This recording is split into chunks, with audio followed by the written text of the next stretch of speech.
सनत कुमारों की कथा विभिन्न ग्रंथों जैसे वेदांत और पुराणों में अत्यंत गूढ़ और प्रेरणादायक मानी जाती है।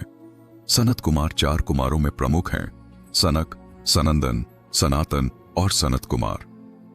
ये चारों ब्रह्मा के मानस पुत्र हैं, अर्थात ब्रह्मा ने इन्हें अपने मन से उत्पन्न किया। उनका स्वरूप सदा बालक का बताया गया है, जो उनकी निष्कलुषता, अहंकार रहित अवस्था और शुद्ध चेतना का प्रतीक है। वे जन्म से ही ब्रह्मज्ञानी, नित्य ब्रह्मचारी और वैराग्य से परिपूर्ण थे। सृष्टि के आरंभ में ब्रह्मा ने इन्हें सृष्टि विस्तार और प्रजाजनन का कार्य सौंपा ताकि संसार आगे बढ़ सके, किंतु कुमारों ने इस आदेश को विनम्रता से अस्वीकार कर दिया।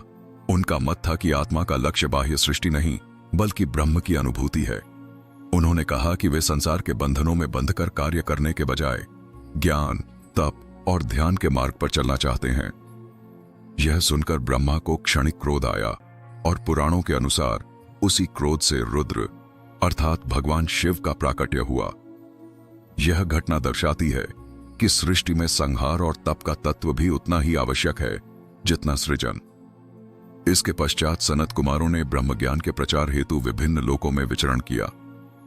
वे देवताओं, ऋषियों और महापुरुषों को आत्म तत्व का उपदेश देते रहे।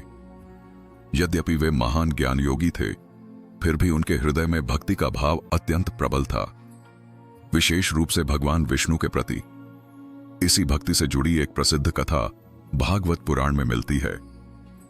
कथा के अनुसार चारों कुमार वैकुंठ धाम पहुंचे, जहां केवल पूर्ण भक्तों और सिद्ध पुरुषों को प्रवेश की अनुमति थी। वैकुंठ के द्वार पर जय और विजय नामक द्वारपाल तैनात थे। बालक रूप में आए कुमारों को देखकर उन्होंने उन्हें भीतर जाने से रोक दिया। कुमारों को यह अपमान नहीं बल्कि भगवत धाम में अहंकार के प्रवेश का संकेत लगा। उन्होंने